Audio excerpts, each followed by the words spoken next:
How's everybody doing tonight? Good, good. So thanks for spending some time with me tonight. I'm going to crank through. I have a lot of slides to get through. Well, more importantly, it's not the slides, it's the information. So before I get started though, maybe a few of you can tell me, I know some faces in here, for people that I don't know, who's like pretty much brand new or waiting to do deals here? Okay, so most of you are actively doing deals right now, right? Who's done less than 10 deals in their life? Let's say that. Okay, awesome, good, okay. The crux of my presentation tonight is that real estate investing is a great business. It's been a great business for me, it's been great for my family, it's allowed us to do things that we never dreamed we could do. We continue to do things that really are awesome compared to where I came from in the corporate world. But it's not easy. It's a difficult business. Every day is difficult. But it gets better, you start to be able to tolerate it more, and the way that things get better is you scale your business and you start to have people on your team that can do the stuff that you don't like to do, right? Or they can help you scale the business so you don't have to do anything. So that's what we're going to talk about tonight. Does that sound good?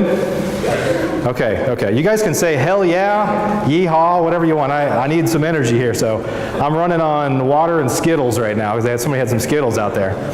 So let's jump in. So let me kind of, before we get started here, I want to tell you why I'm here today, but maybe some of you guys can tell me what brought you out here tonight other than Kyle Emerson and Brandon, guys in my fan club. Yeah. So anyway, what brought you guys, don't pay attention to those guys, what brought some of you guys out here tonight? To this event and even to this presentation? Networking? Yeah, for some of those that are brand new. Sorry? Education, okay. Skittles maybe? Yeah? Awesome. Growth? What does that mean? Well, personally, I've been flipping for 15 years, and I'm still working out here. Yeah. I'm going to talk a lot about that tonight, how to treat real estate investing like a job, right? Or like a business, not a job. Let me tell you a little bit why I came here. So Tim kind of gave a high-level overview of when I got started in real estate. I got started in real estate 10 years ago. Before that, I was in corporate America. I'll tell you a little bit more about that. But when I first started, it was the summer of '08. And the market was, everybody was running away from real estate. My wife and I were running in. I'll tell you that story a little bit. We just didn't know. We were naive. But the reality is that it was a great time to get in. And when we first started, we left corporate America. We had jobs where we had happy hours all the time. It's always somebody's birthday.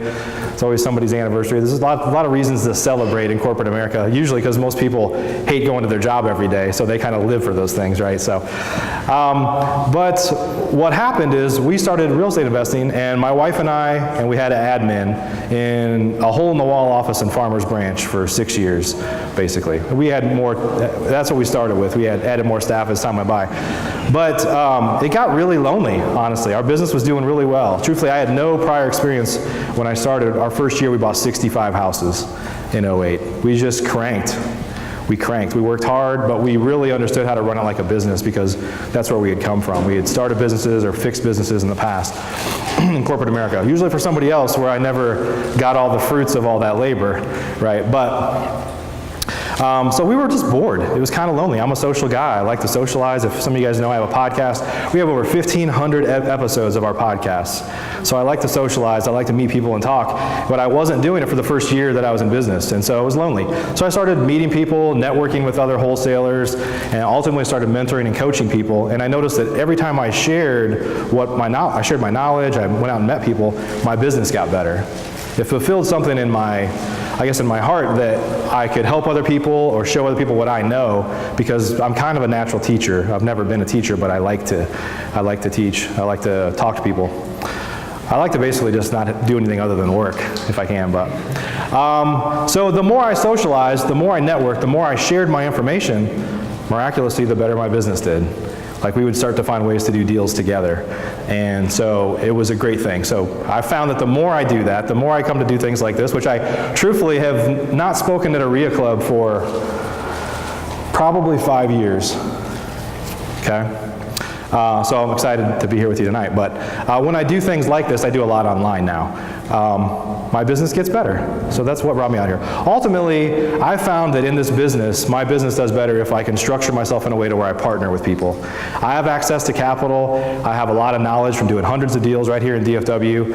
And if I can find ways to work with people and we can partner together on deals, then my business does well. I can help people get started. And so that's one of the reasons why I'm here tonight, is ultimately to find some people that might be my future partners, right? Sound good? Yeah, awesome, awesome. Not Kyle or Brandon, though. We tried that. So who am I? I'm a father and a husband. This is my wife, Lindsay, and my son, Jake. When I first started in the business, my son was a year old, and he's about to turn 11, actually. My wife, Lindsay. I'm a DFW real estate investor. I've bought hundreds of houses here, about 350 houses, roughly. Have about 40 rental properties, and I'm the founder of FlipNerd.com, which we started as just a podcast, something fun to do. Hard to believe it's been 4.5 years, but now we have over 1,500 podcasts. We have about 100,000 subscribers on our membership platform, where we share a lot of information, and that's turned into just, talk about networking, it's like I'm one of the most connected people in the industry now, fortunately, from my podcast. I'm a real estate coach and mentor. I've coached and mentored a lot of people all over the country. I still do that today. In fact, some of my former students are here. Some of my former students are vendors out there. There's a lot of people that I've touched in this industry. There's probably nobody in the DFW area that's coached and mentored more successful real estate investors than me. So probably some people like fortune builders and that have sold coaching to a lot of people, but not necessarily successful investors here. So I've got a lot of experience sharing my knowledge with people and just sharing, just caring, wanting them to be successful in their lives. And I run a couple of masterminds now for experienced investors. So we have a mastermind called Investor Fuel, and we have two groups. One is for people doing 50 deals a year or more, and one is for people doing 50 deals a year or less. We actually have a meeting coming up here in a couple weeks. They're very expensive. One of them, I'll just tell you, one of them is $12,000 a year to be a member, one of them is $20,000 a year to be a member. So, but we have people in our group that have done thousands of deals. Some of the most accomplished real estate investors in the country are in our group. So that's been an awesome opportunity for me, even though I run the group. My journey, I'm a corporate refugee.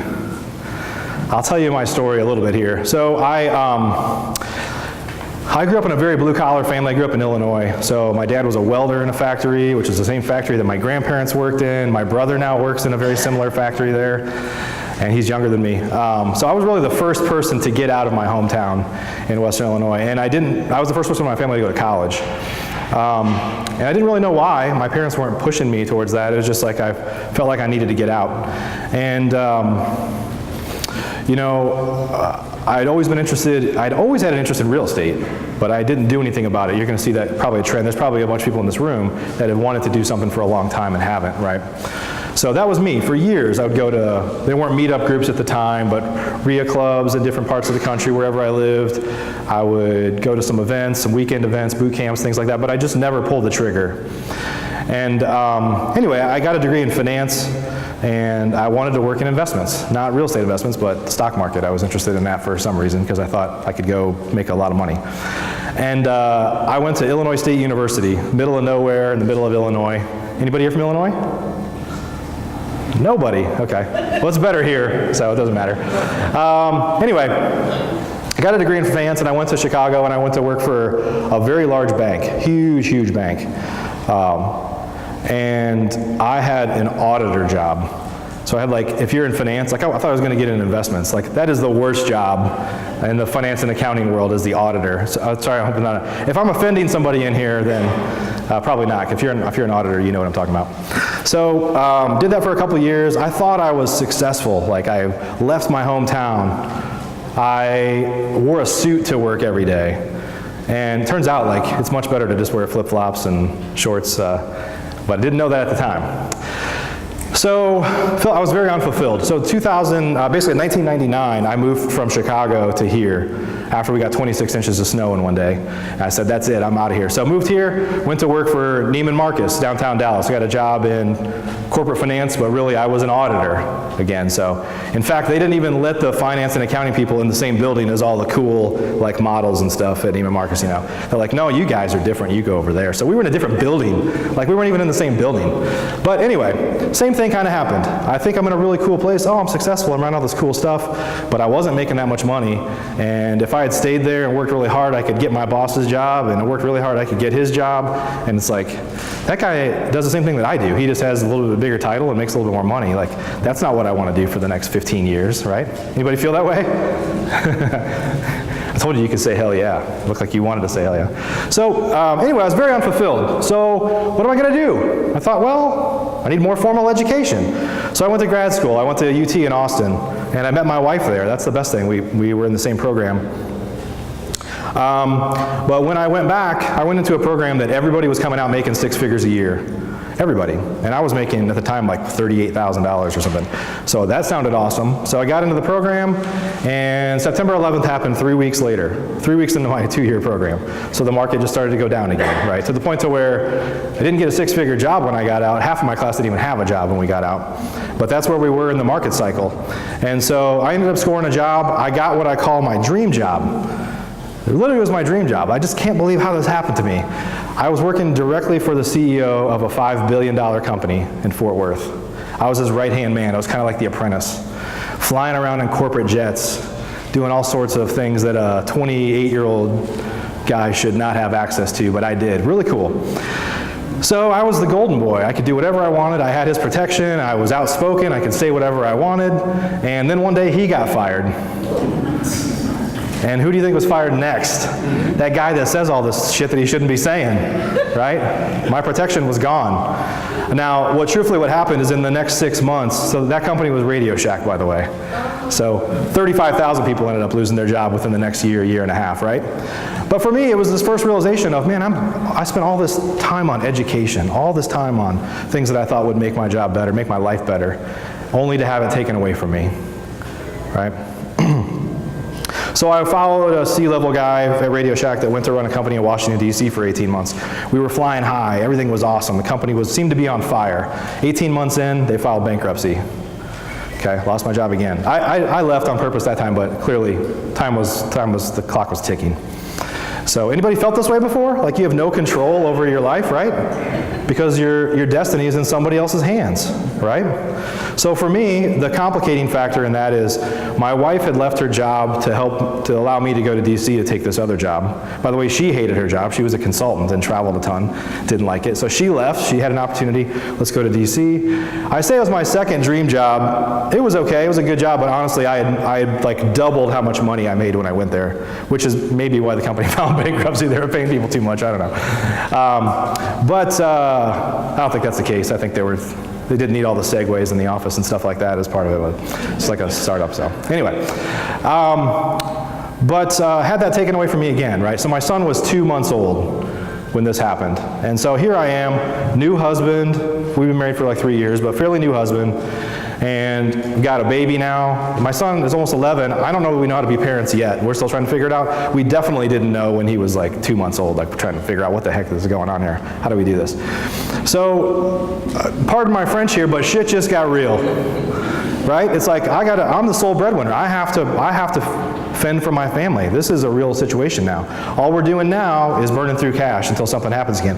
By the way, that was 2008. Right at the beginning of 2008. So the market was trending down again, right? The job market was a little difficult. So anyway, we moved back here because we knew we would come back here eventually. I didn't know it would be 18 months later. I thought maybe it would be 5 years later. But we moved back here, and I had to decide, do I want to go back into corporate America or do I want to do something else? And what we decided was, let's give real estate a try. And so for about 4 months, I would call realtors. Hey, I saw this house posted on the MLS. All I was looking at is the MLS. I didn't know there was this whole underground wholesale market that we all know about here, right? But that's all I knew. And they would say, yeah, we'll go look at it in a few days. Let me run comps for you. I'll get them for you in 2 or 3 days. Like, what? I need them like now. Okay, I didn't know at the time, but I just was going nowhere fast. When I started to surround myself with some people, I have a mentor here that owns 2,000 rental properties and some other people that treated real estate like a business. then things started to take off. I joined Home Investors at the time. I'm not a part of Home Investors anymore, but at the time I joined, and we took it very, very seriously. All the systems, everything that we had, we created at that time. Even though we're part of a franchise, they didn't have any of that stuff at the time. So we just had to figure it out. So that's when we jumped in. So that's my story. Well, let me tell you a little bit more, I guess. So our first year, we bought 65 houses. We went on to buy about 60 to 70 houses a year for several years. And then things started to get a little more complicated. I've got rentals, now I've got a rental portfolio. I'm in the coaching business. I started a podcast, and started to kind of layer on. I'm the type of guy that likes to break stuff that isn't broken, just try to keep redoing things. So, but real estate's given me freedom. It's given us, my family, the freedom.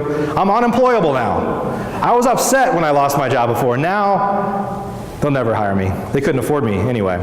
But I can never go back. And it's a good thing to feel that you don't need to rely on somebody else ever again in your life. I promise you that's a good thing. Flexibility. We travel the world. We travel 10 to 12 weeks out of the year. Some of my buddies back here give me a hard time. Where are you going this summer? Give me the short version, stuff like that. We had this conversation earlier. But we've been blessed to do a lot of things. We only have one son. We're trying to do it right. And honestly, I had never got on a plane until I was in college in my life. Our family vacation was, if we had one, was pack the van up from Illinois and drive to Pensacola Beach where my grandma lived. Like, that was the vacation. And now we do all sorts of cool stuff. But it could give you these things too, right? I didn't have it at the time. When I was a corporate schlep, I had 2 weeks of paid vacation. And at the time I didn't have kids, and some of you guys know, if you work in corporate America, you've got kids, half your vacation's used up doing stuff for them and running around doing things, right? You don't have the freedoms that you have when you don't have 2 weeks vacation. Like, I can have vacation whenever I want. Friendship, I told you guys, my podcast, we have over 1,500 episodes. I'm probably one of the most connected people in real estate now, just through my podcast and networking, doing things like this, but doing things like this on a high level with some highly experienced people. And of course, with Investor Fuel, we've got some really, really talented people in that group. It's world class for sure. But most importantly for me, what it's given me is a vehicle for impact. I have a lot of knowledge now. I had a lot of information, and I have a lot of resources that I'm connected to, that when I connect people and people get in my inner circle, everybody gets access to my network. I'm a connector. I'm a natural connector.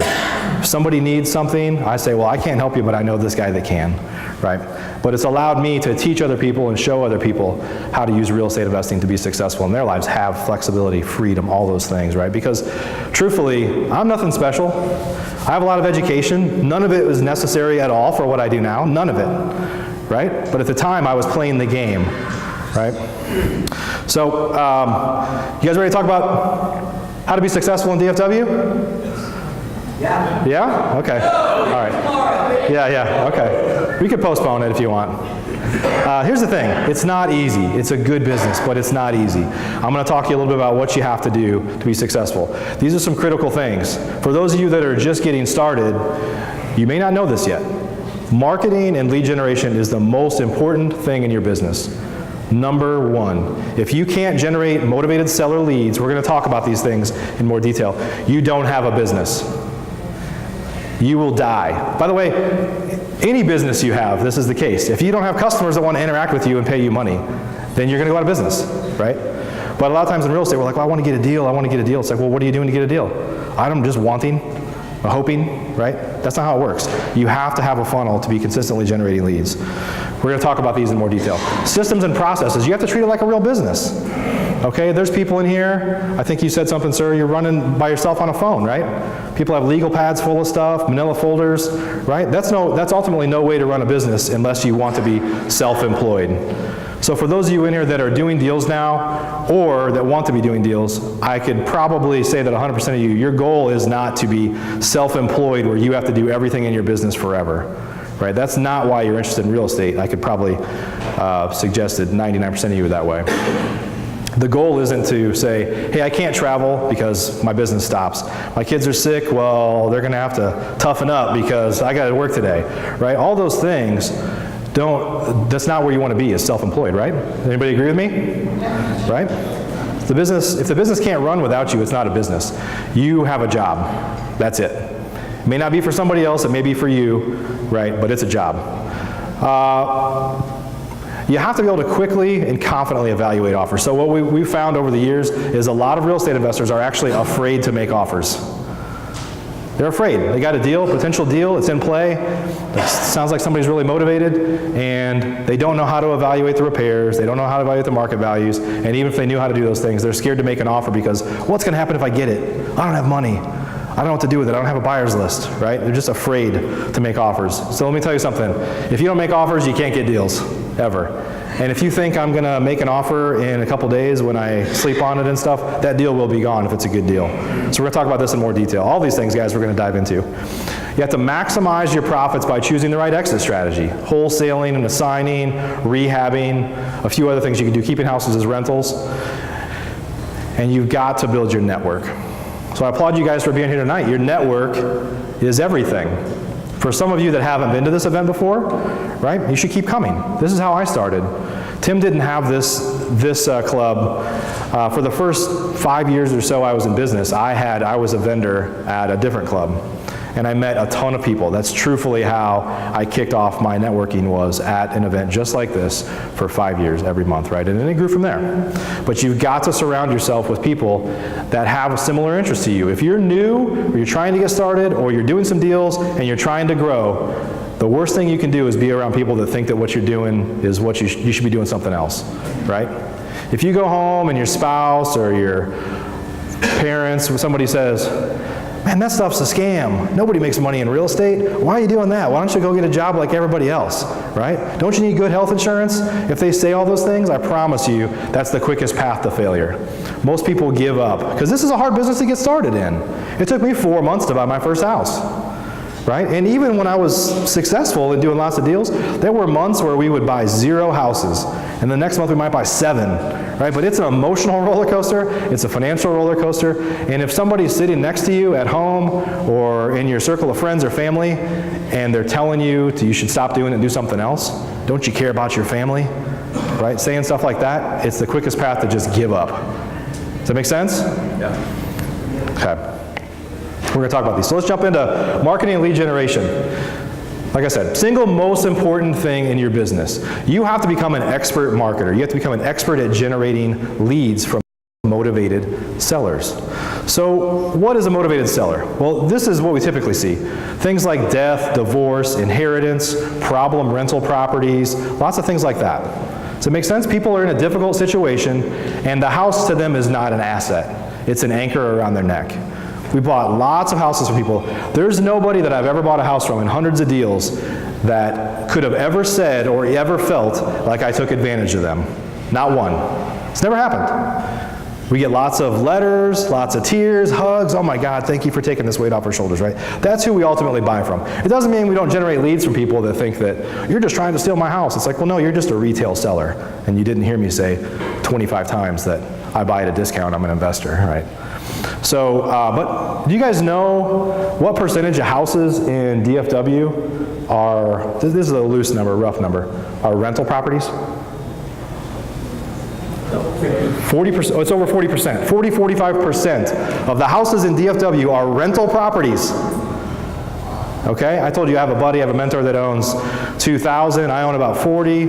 We have friends that own hundreds, and I know lots of people like that. But here's the truth, those people are rare. Most of the people that own rental properties own one.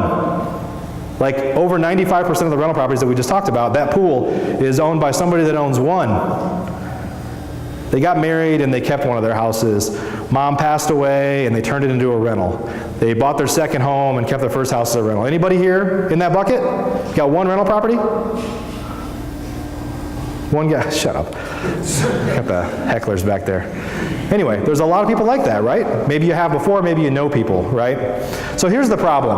Let me just give you a few of my experiences with rental properties. I've had somebody that when they were being served an eviction notice, the person that was serving the eviction called my property manager and said, the house is on fire. I've had tenants burn my house to the ground the day they were being evicted. I've had tenants that we put in place, they paid 1 month's rent, didn't pay again, took us 2 months to get them out. Even though the house was newly rehabbed, they did $8,000 in damage inside of 2 months somehow. Right? Who does that to other people's property? I know, right? But it happens, right? So what happens if you own one and that happens to you? You go in there and you're like $8,000 worth of damage, you got a busy job and all sorts of family stuff, and you're like, yeah, give me more of that, right? You're like, hell no, I'm done with this business, right? Does that make sense?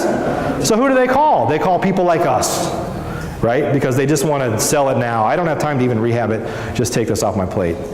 So when you start to think, the market is difficult right now. It's difficult because it's challenging, because there's a lot of competitors. But let me tell you what hasn't changed. There's not less death, there's not less divorce, there's not less inheritance situations, and there's not less tenants screwing up landlord properties. Unfortunately, I don't wish any of those things, but it's just the world we live in. People have problems, right? People have issues, and sometimes they become your issues if you own the property. But this is the type of people that we buy from, generally.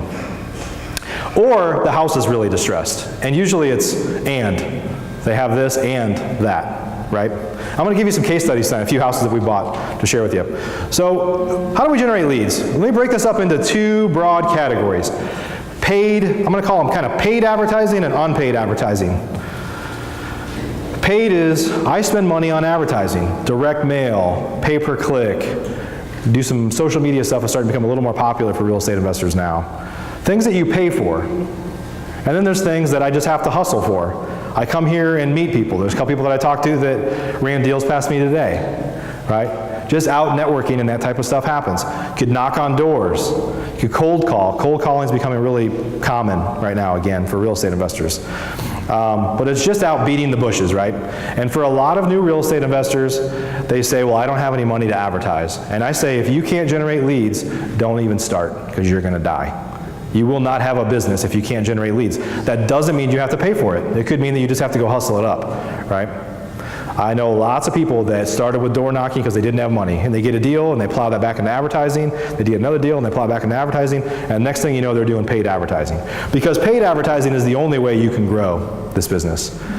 If you're door knocking and cold calling and coming to events like this, right? This event is once a month. It's a great event, but you can't do it every day, right? So you don't have that opportunity every day. You can't go cold call or knock on doors for 2 hours a day and then say, well, I'm going to 10X it. Starting tomorrow, it's going to be 20 hours a day. It's just not realistic, right? People are sleeping and you're going to run out of time. So what you will never run out of capacity to do in the market this big is advertise, right? 7.5 million people here and growing rapidly, right? So advertising is the way you could scale it. If I wanted to 10x my lead generation right now, and sitting in front of you, I could type one text message to my direct mail guy, one message to my pay-per-click guy, literally one sentence, and say, take my budget from here to here starting tomorrow. They would do a couple clicks and it would be on, right? Now I've got to be prepared to take those leads on in my business because my operations have to handle that. Does that make sense though? I can scale that easily, right? That's where you want to get to ultimately. I say that's where you want to get to. Let me tell you this. All of you in here have different goals. One thing that I learned early on in my business is I came in swinging for the fences. We wanted to crush it and we did. And we just kept crushing it. And then I started meeting people that their lives were a lot easier than mine. It's like, this guy's doing less deals, but man, he's really enjoying his life, right? So units don't mean anything, ultimately. We talk about units, I did this many deals. That doesn't mean squat, ultimately. Because sometimes you find out, well, this guy's doing 10 deals a month, but he's making $2,000 on each one. This guy's doing 1 deal a month, but he's making $40,000 on each one, right? So units don't mean anything. But, and it all comes down to your goals, you know.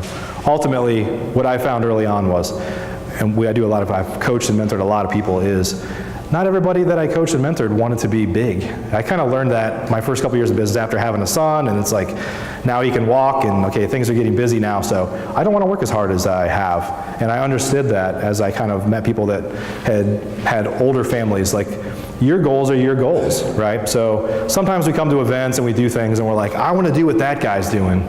I want to buy 100 houses a year. It's like, once you know what all that entails, you might not want that, right? So, but paid and unpaid advertising. Let's talk about our lead funnel. Let me tell you how this works. Who in here is in sales of some sort? Yeah, all of you guys should raise your hand. You're all in sales. Everybody's selling something, but this is how sales works. You generate a lead, and some number goes in the top, and one comes out the bottom, right? You have to figure out, you have a process in the middle of what happens to your leads as they get shaken out to go from some number to a smaller number. But this is the process you go through. In this business, for me, historically, if I look across 10 years of experience and hundreds of deals, it's taken about 30 leads to get one deal. We have some lead sources that are like 15 to 1. Some are like 80 to 1, right? And we stop doing those.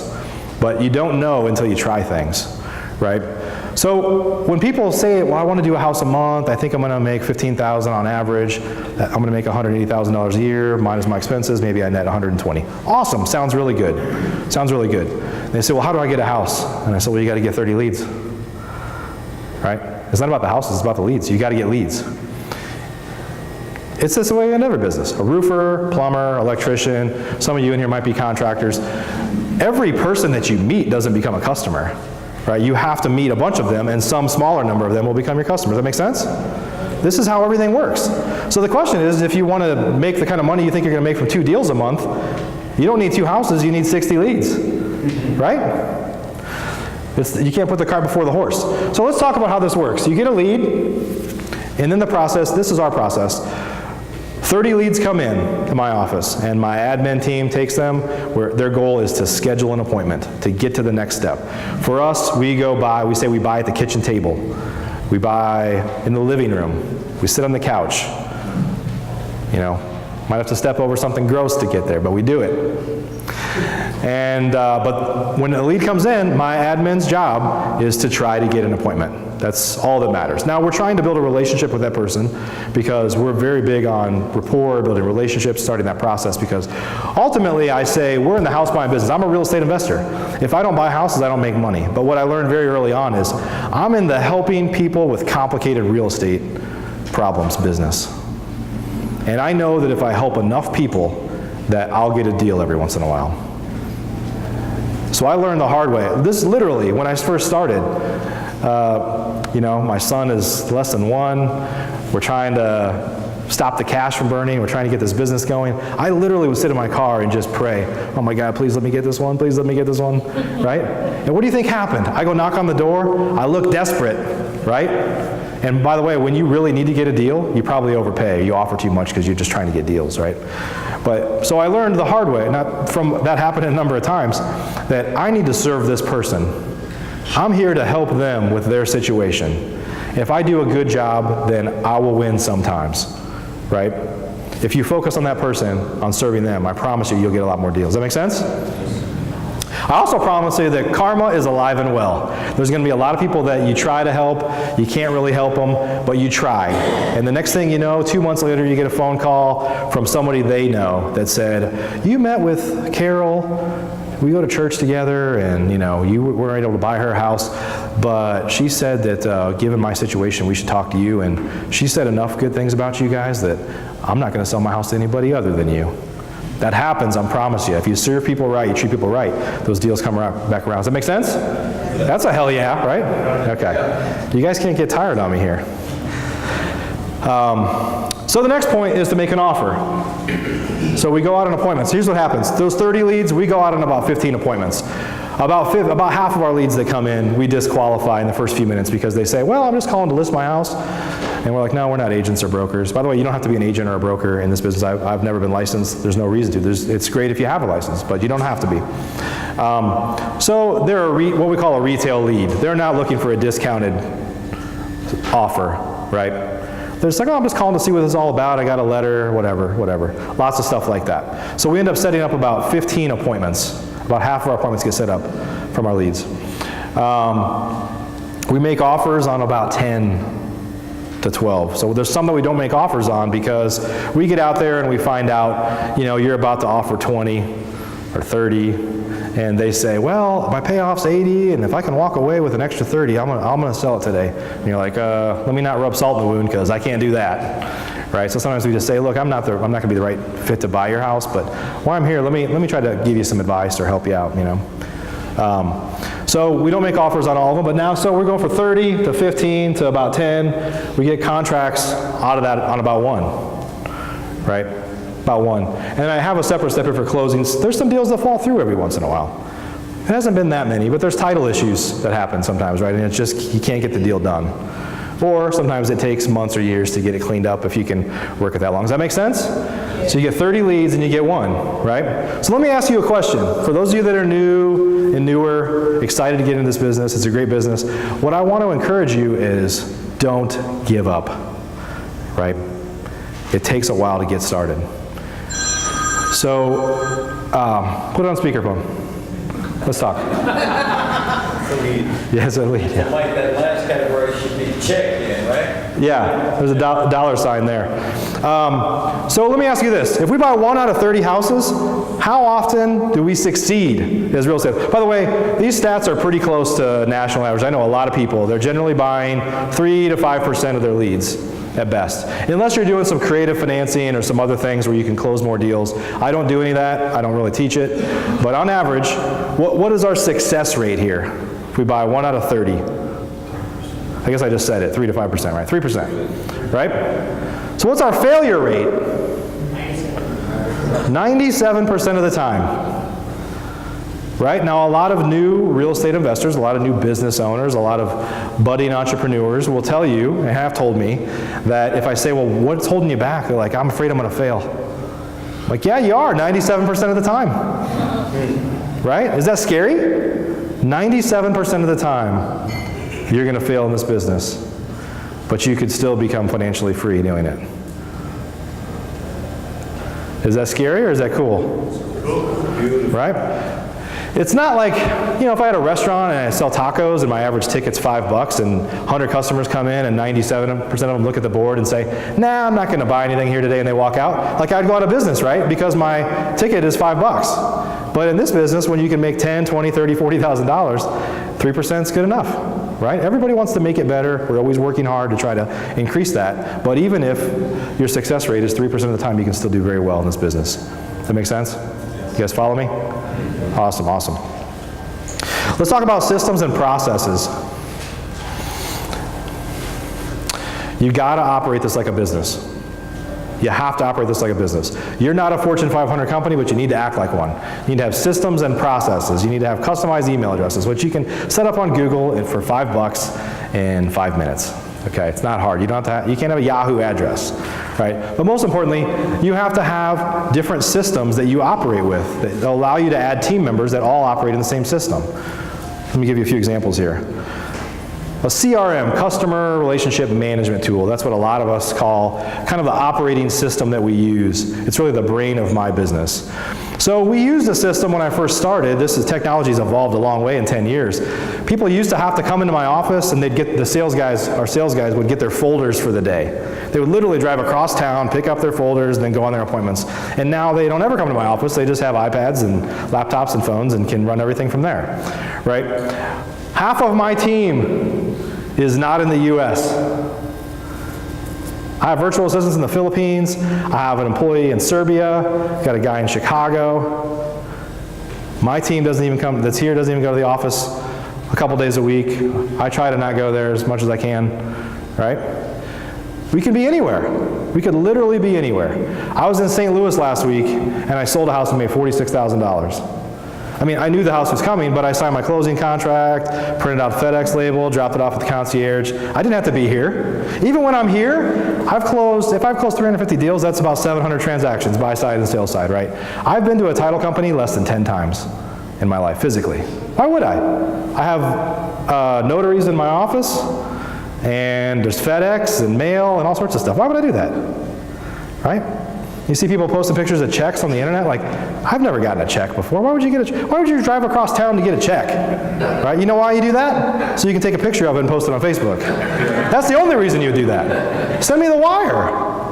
And when I get the wire, I get an alert on my phone that says I just got a wire for this. Like, that's a lot easier than going and drive across town to get a check, right? You can spend that time out generating more leads or enjoying your life, God forbid, right? That's why we do this. Anyway, when you have a system like that, by the way, I have a guy named Edwin. He's a virtual assistant. He's been with me for 6 years in the Philippines. He sounds a little Hispanic, so it works out. He is my follow-up guy. It's a full-time job following up on more than 1,000 leads. Every day, all he does is call people and follow up on past leads, right? We just got a house a couple weeks ago under contract that we're supposed to close on in the next couple weeks. That lead was a year old. We made an offer. He said, no, not going to accept your offer at the time. And we just followed up, like clockwork, follow up, because I have systems and processes in place. I have a system that allows us to store all this stuff. I have a process that tells Edwin, every lead you touch, call them every 30 days. If you call them and you get a voicemail, leave them a message, set yourself a task to call again in 30 days. That's our process. If the number is disconnected, set yourself a task to call again in 30 days. Because we've seen 9 out of 10 times, the number's back on and next time we call, they paid their bill, right? If they say, I'm not interested in selling my house, then we say, set a task and call again in 30 days. Unless they say, take me off your list. Or they say, I've sold the house. Then Edwin goes and researches it in the county records, and in fact it has been sold. Then he'll close the lead. If the lead wasn't closed, they said I sold it, but it's still in their name, set a task, research it again in 30 days, and if it's still in their name, call them again. Right? That's what we do. By the way, this house that we just got, the guy said, gosh, you guys, I was really impressed with how persistent you guys were following up with me. Right? And guess what he said after he got the house under contract? Never heard it. I have 40 more houses and I'm going to sell them all, and I want to give you first crack at all of them. Right? I didn't know any of that. You know how I know it? Somebody told me and I looked it up in our system. Because I don't go on appointments myself anymore. I don't talk to sellers anymore, generally. As soon as I heard that, I actually talked to the guy and I said, just call me directly from here on out, because you have 40 houses, right? Isn't that cool? We bought a house here recently. This is actually about a year ago, that we made our first offer 54 months earlier. And for 54 months, we followed up. And they said, no, not going to sell it, not going to sell it. Truthfully, 8 out of 10 times it was a voicemail. One time they said, well, they didn't live in the house. We're just going to fix it up and move back into it. Oh, we think we're going to put a tenant into it. We heard it all. Edwin had a note. As soon as I told them who I was, they hung up on me. Oh, set yourself a task and follow up again in 30 days. Right? After 54 months, they said, you know what? Is that offer still good? And we said, I don't know, it's been 4.5 years. Like, we got to go look at it again. So we actually went and bought the house for a few $1,000s less than we offered 4.5 years earlier, right? Because the market was ticking up, but they weren't living it. It just deteriorated at a faster rate, right? But those systems, Edwin, we made more money on that deal. It was what I call a base hit, right? It wasn't a great deal, but Edwin's in the Philippines. We made enough money on that deal to pay him for 4 years. Like, why wouldn't I have somebody out there doing that all the time? By the way, I pay him twice as much as what he could make anywhere else, right? And he calls me sir or boss. Like, yeah. They don't call me that at home. I don't know about some of you other guys here. My wife would never call me boss, by the way, so she would laugh at that. You have to have standard operating procedures for everything you do. Everything you do. When I hire somebody now, we've got a standard process, onboarding process. When we're recruiting, we have a standard process. We've got things like this. Probably I got to read these slides here. I just created this presentation this morning, by the way. I think this one, guys. How we generate leads, how you handle new leads when they come in. Exactly how we do. I just talked about our follow-up process that Edwin follows, right? Lots of things like this. Everything in your business. Anytime you find something in your business that you do more than one time, just video yourself doing it, or just jot down, I did this, then I did this, then I did this. Then you have standard operating procedures for how to do it, and then you can put somebody else in that role when the time comes. If you're brand new, you're not going to be able to afford to staff up and hire a bunch of people, right? But the goal is to get there, right? That's why it's really difficult in this business to just do a deal or even 2 a month. You got to start there, but the goal should be to get past that. Once you have over 2 deals a month, you can afford an admin. Once you do 3 deals a month, you can bring on a sales guy. A miraculous thing happens when you hire an acquisitions, we call them acquisitions manager or salesperson, is they could easily double your business. You have a full-time dedicated salesperson, right? You're trying to do all these things by yourself, like that guy spinning plates. That make sense? The goal is to get up to that point to where you can start to remove yourself from pieces of it. Right. And by the way, if you really love doing those things, then keep doing them. But I promise you, if you're chained to your business, somebody gets sick, right? Their business stops. You want to go on vacation, your business stops. Want to coach your children's sports, business stops, right? You got to get to a point where the business doesn't stop. That's why we want to do this. That's not freedom if you're doing it all. You might have to start there. And that's okay. You will have to start there. I had to start there. It was my wife and I and an admin in a hole-in-the-wall office in Farmers Branch on Valley View Lane. That's how it was, right? But we had to get through that period. Let's talk about quickly evaluating deals and making offers. Again, a lot of real estate investors are afraid to make offers on the spot. Let me tell you what happens. If you're in this room and you're generating leads and you go on an appointment and look at the house, and then my team comes in behind you, and you don't make an offer, by the way, and you say, well, I'm going to call in a couple days. We get that all the time. It's like, oh, I had somebody look at it yesterday. He's going to call me back in a couple days with an offer. We say, wow, they couldn't make an offer on the spot? Are you confident that they can show up at the title company on closing day? I wouldn't be, right? If you can't make offers on the spot, this is your job, to solve that person's problem. You're going to say, hey, I'd like to come try to solve your problem. Maybe we can solve it another day, right? No, I promise you, if I'm up against you, you're not going to get deals. And that's not just me. There's a lot of people in this market that know that. You've got to make offers on the spot. You have to solve that person's problem, right? It's too competitive. You know, we just say, well, it sounds like they're probably afraid to make offers. Maybe they don't really know what they're doing. It just takes me a couple words to discredit you, right? But all's fair in love and war.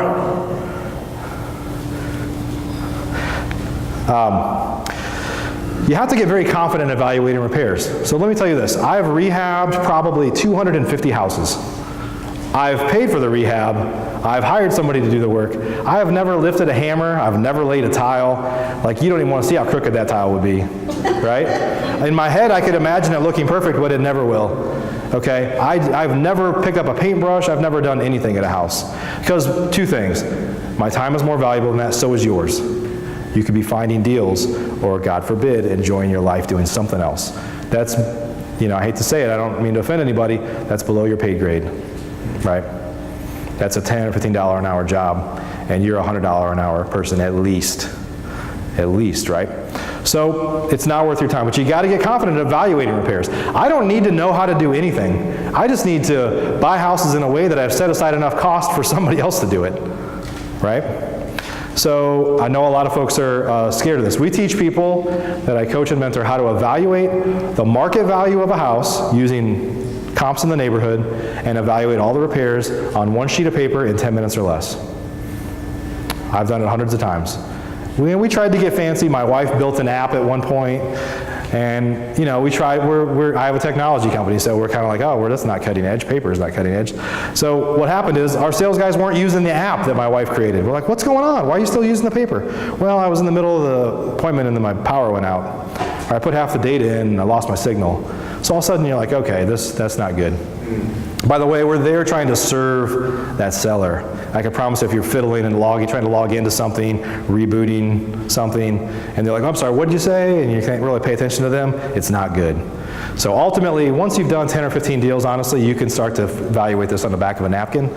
But because I have salespeople, I require them to use my form because I want to see exactly what they put in for landscaping, exactly if they had any money in there at all for windows, every little detail. I need to see their assumptions. If they say I got a contract and they don't bring the repair sheet, then I say you got to go do the repairs again. Don't waste my time. I need, like, give me all the data, right? Don't make me go work. What am I paying you for, right? So anyway, we teach people how to evaluate deals. We've kind of crafted this one page over many, many years that we can do it all, basically. And I sit down with my contractor once a year, too, and we go over pricing, so we keep updating it. Same thing with market values. And again, you got to make offers on the spot.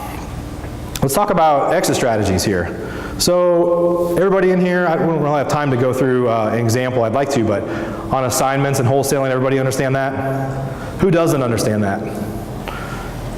Everybody. Good. Good. Awesome. So rehabbing, wholesaling, wealth with rentals, there's a lot of things you can do with houses, right? The question is what's going to be the most profitable? And truthfully, sometimes it's not just what is the most profitable, it's like how fast can I get the cash in the door? Sometimes you'll make more money rehabbing it, but you need the money now to pay the bills, feed the monster, pay your advertising, pay your employees or whatever. Does that make sense? Especially when you're new, you need that cash to come in a lot faster.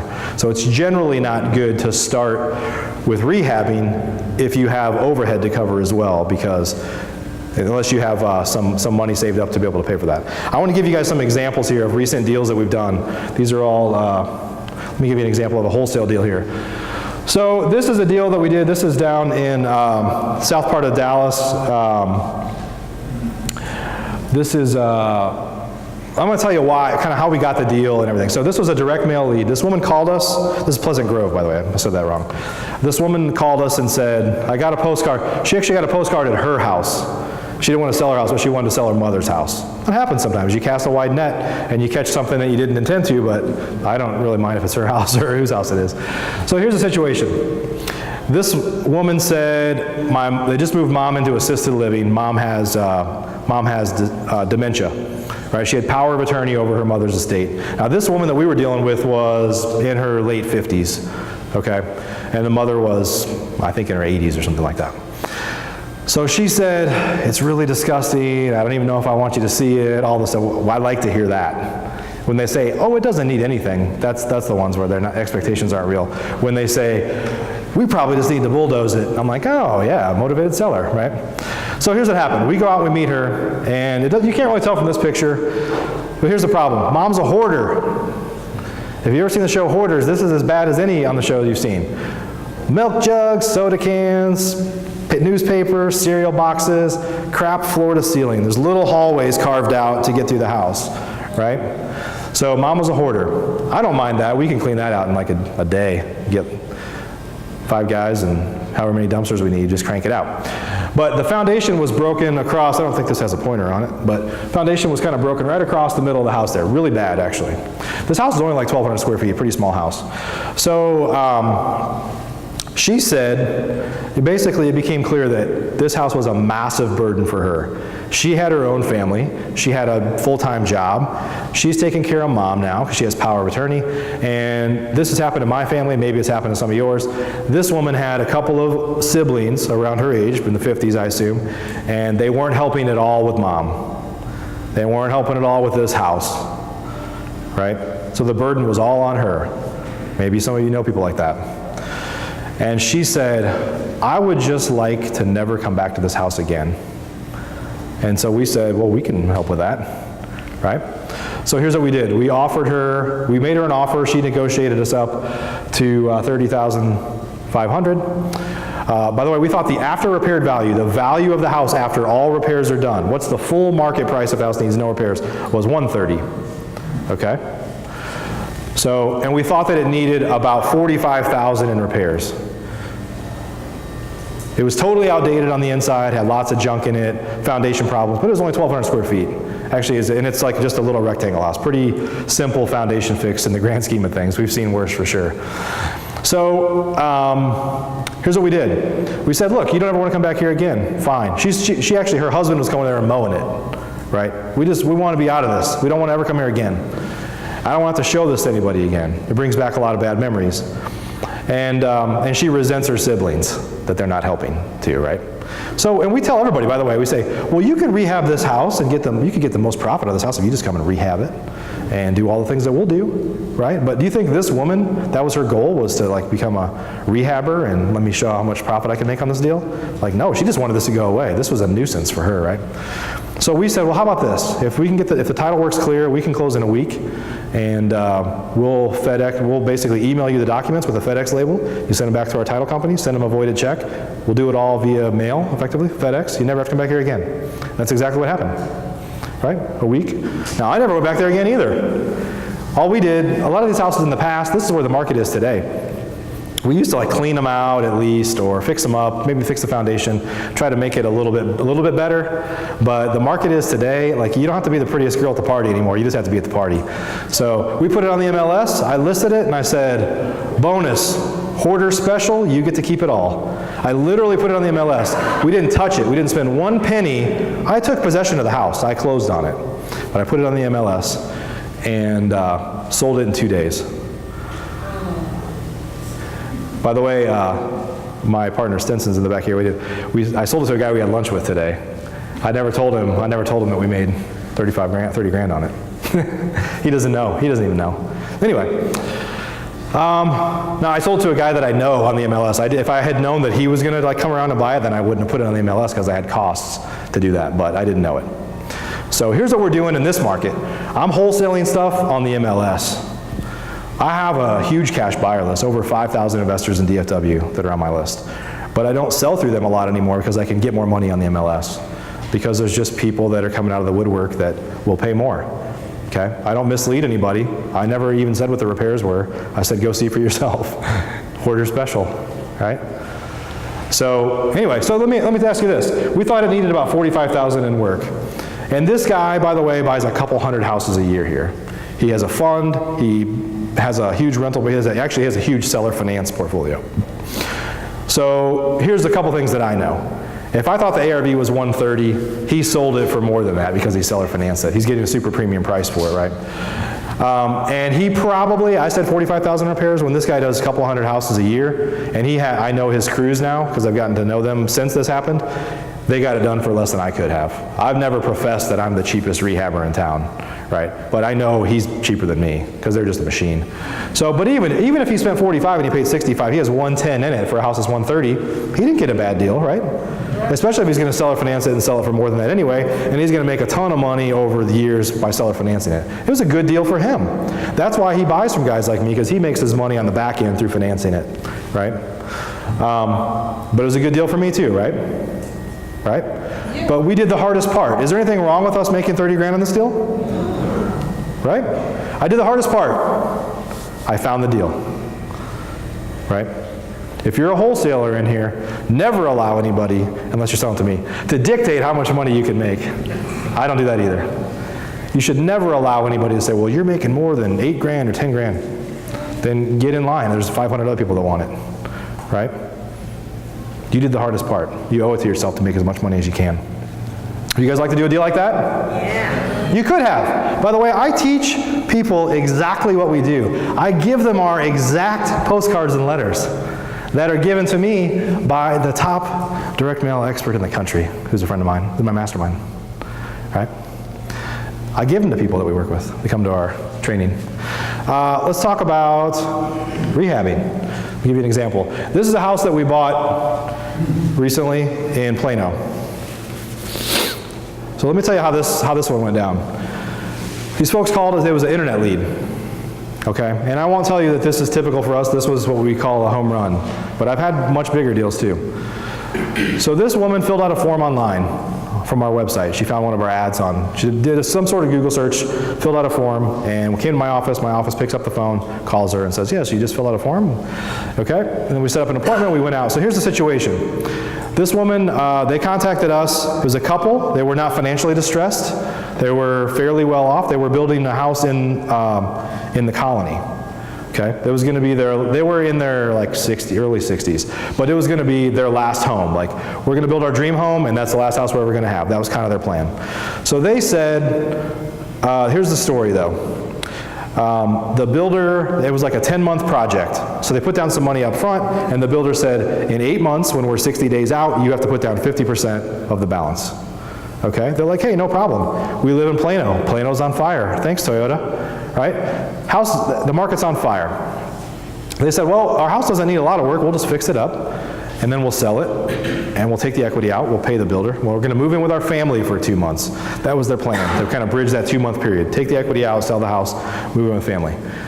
So they had, hey, in their mind, hey, we've got 8 months, no problem. So about 2 months later, this woman fell and broke her leg.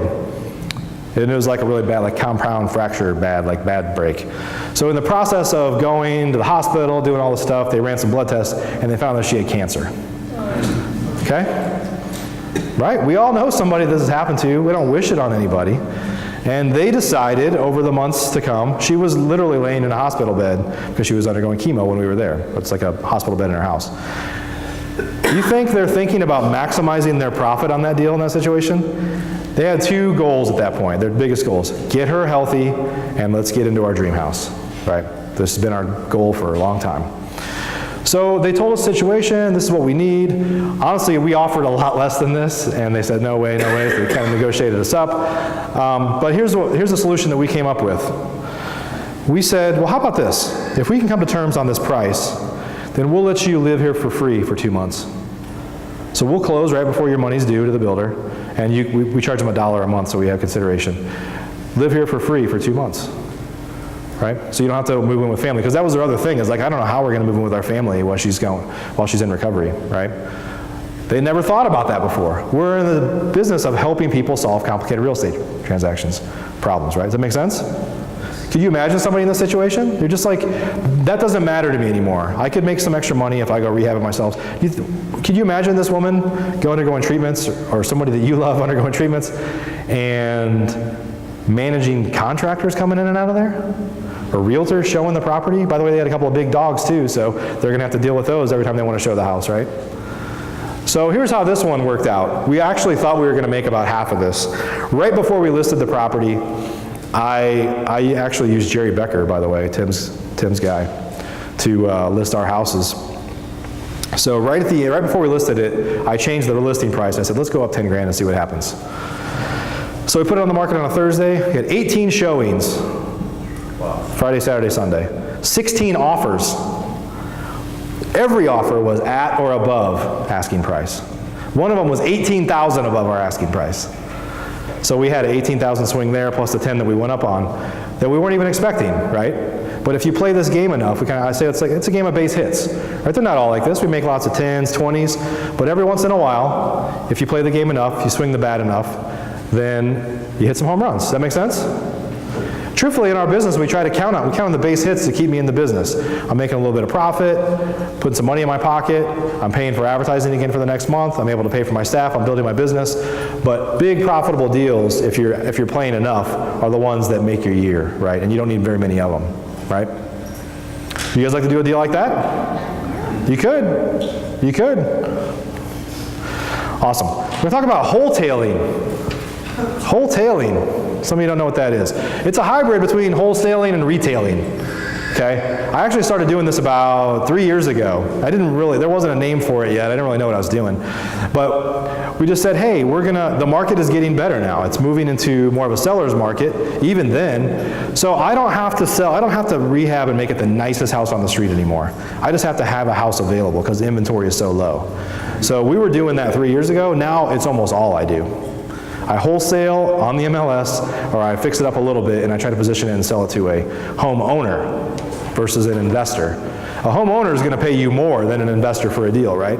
Because they're not worried about making a profit. They want to get a good deal. They want some equity. They might want some sweat equity, but they're not worried about a profit on the deal. They're not going to have a second round of closing costs either, right? Does that make sense? So let me give you an example of that. So this is a deal in Carrollton. My office is in Carrollton. And this is like 2 miles from our office. So here's what happened. And this one is from late last summer because I wanted to share this story with you guys. So this woman gets a postcard in the mail one day. It's our postcard. But let me kind of tell you the backstory that she told us leading up to that. 15 years ago, she moved here from Ohio. Did not want to move here. Her husband dragged her here. Kicking and screaming, she came down here. They had a son that was about 10 or 12, something like that. And so she came, well, a year later, he left her, right? So now she doesn't want to be here and raising a son by herself at a job she hates. By the way, I don't know how if anybody's in this situation, do not do this. She was at a job for 15 years and hated it every day for 15 years.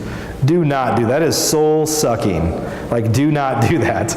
But she stayed there because after that situation, she just needed to get by. And that's truthfully all she did for 15 years. So for 15 years, she didn't fix anything unless it was like critical, right? Everything was outdated, lots of stuff that needed to be fixed that just wasn't fixed. So she came home, this was early September, it was 105 degrees one day and her AC wasn't working. And it had happened many times before that summer. Lots of $500 fixes here and there. It happened again. So she called this guy back out and he said, I can't fix it this time, it's going to be $8,000 to replace the system, which by the way I can get done for like $4,500. So anyway.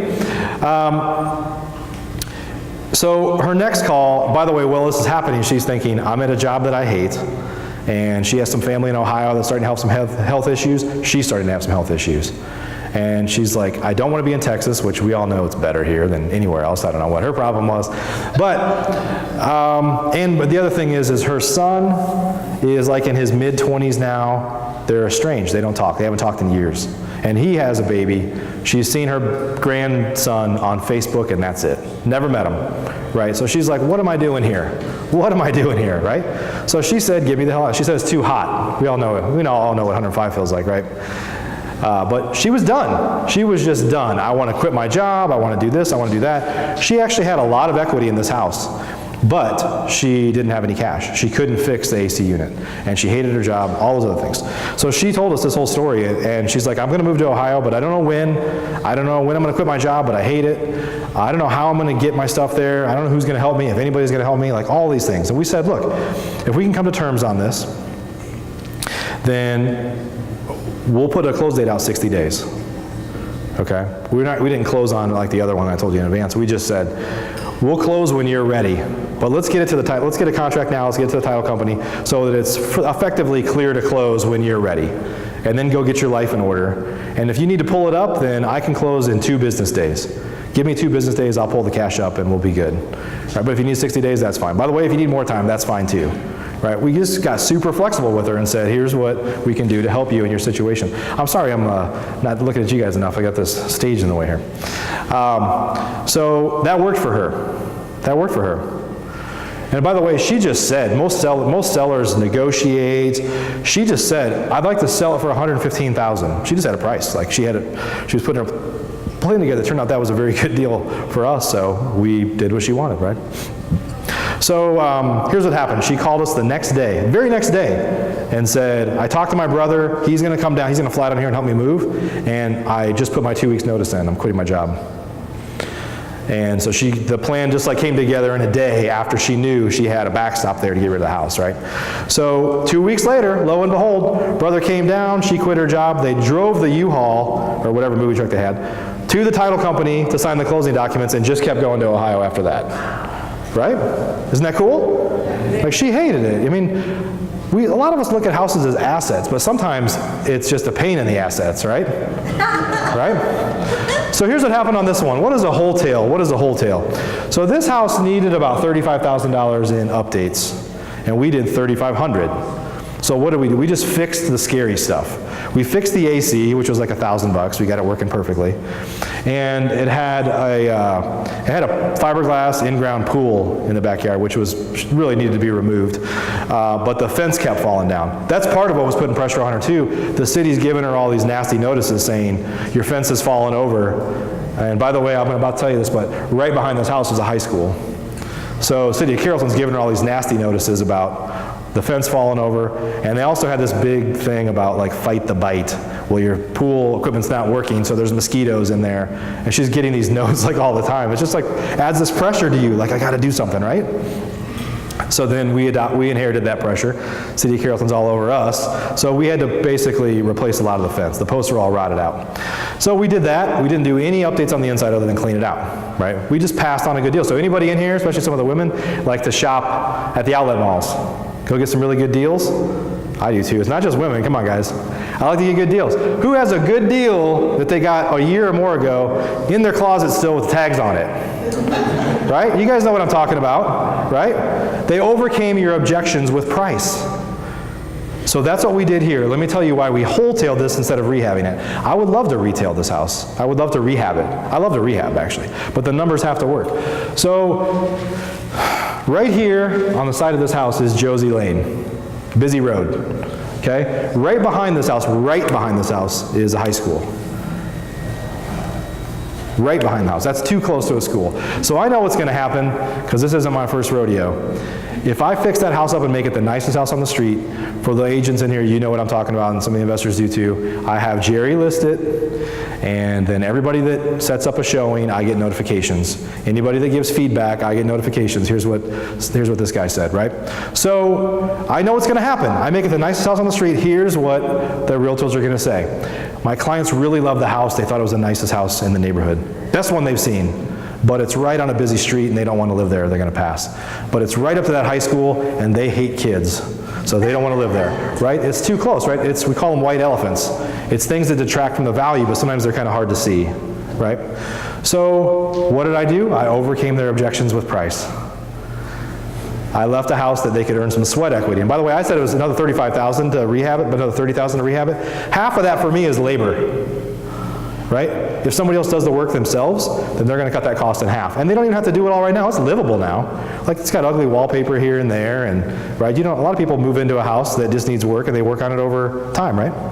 So that's what we did. Fixed a couple things, put it on the MLS, and guess what the notices said from the agent? They were things like this.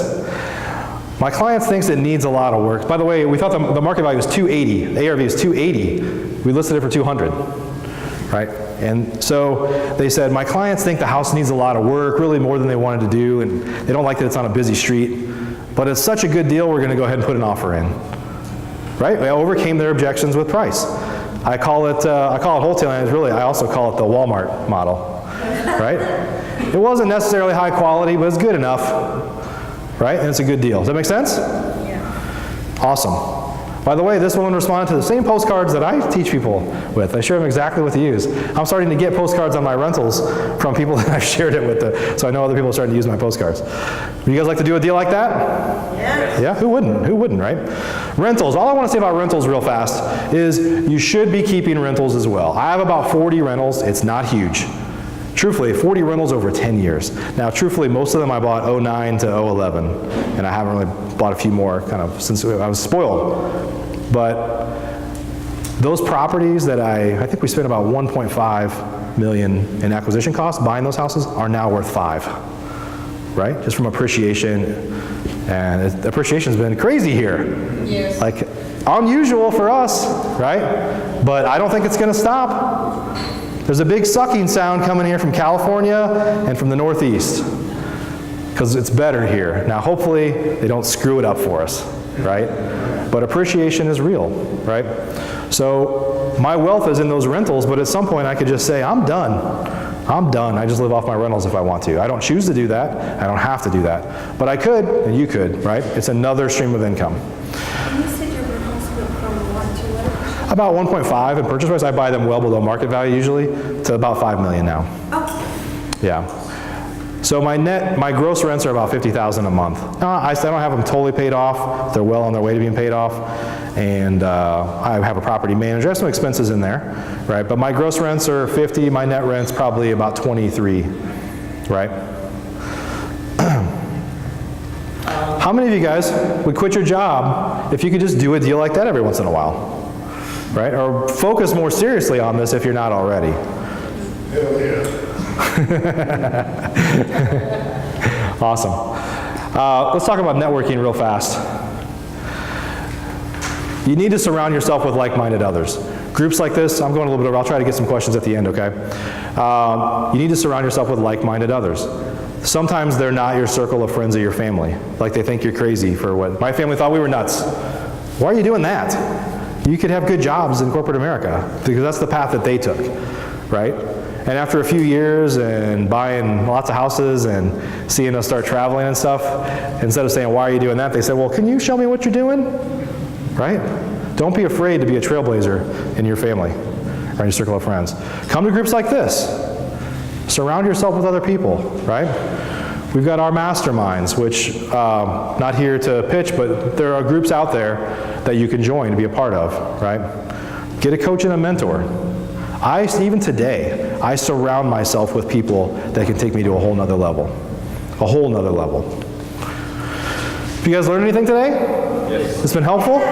Awesome, awesome.